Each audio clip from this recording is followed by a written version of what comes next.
আসসালামু আলাইকুম। আমাদের গ্রাম লেভেলে বর্তমানে মাদকের যে বয়াল গ্রাস যুবকদের উপর করেছে তা সত্যি ভয়াবহ। প্রত্যেক স্কুল পড়ুয়া ছাত্র এমনকি ছাত্রীদের মাঝেও এই মাদকের বয়াল কালো হাত তাদের উপর ছেয়ে আছে।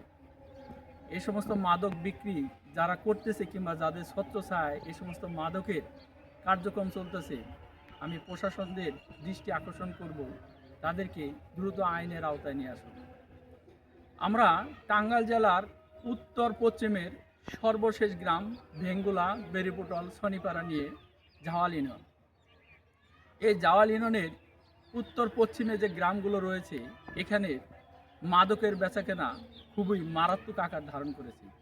এমনকি বিভিন্ন ব্যক্তির ছত্রছায়ায় যারা মাদকের এই কারবারে লিপ্ত রয়েছে তারা ফুলে ফেঁপে উঠেছে।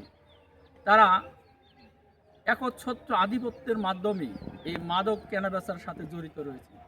আমি টাঙ্গাইল জেলার গোপালপুর উপজেলার সংশ্লিষ্ট কর্তৃপক্ষদের করজোরে অনুরোধ করব, আমাদের যুব সমাজদেরকে বাঁচান, স্কুল পড়ুয়া ছেলেমেয়েদেরকে বাঁচান, এই মাদকের বিষাক্ত কালো হাত থেকে আমাদের ভবিষ্যৎ প্রজন্মকে বাঁচান।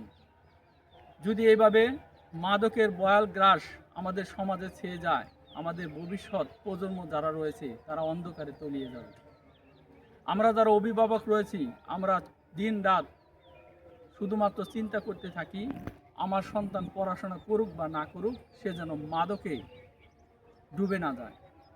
এই মাদক যারা কেনাবেচা করিতেছে, আমরা সংশ্লিষ্ট কর্তৃপক্ষের কাছে অনুরোধ জানাবো, গোপালপুর থানার জাওয়াল ইউনিয়নের উত্তর পশ্চিমে যে সমস্ত গ্রাম রয়েছে সেই সমস্ত গ্রাম থেকে এই মাদক বিক্রির বিষয়গুলো আপনারা একটু দেখেন। ধন্যবাদ সবাইকে।